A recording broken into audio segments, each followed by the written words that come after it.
how to make your Reddit account private. Hey everyone, welcome back to the channel. If you are new here, don't forget to hit the subscribe button and turn on the notification bell to not miss any updates. So in today's video, I'll show you how to make a Reddit account more private and control who can see your activity. So let's get started. Open up a Reddit app.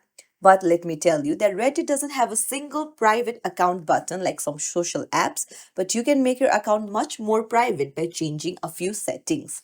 So head over to your profile icon in the bottom right corner and then go to the three lines in the top right and then head over to settings. Now go ahead and tap on account settings.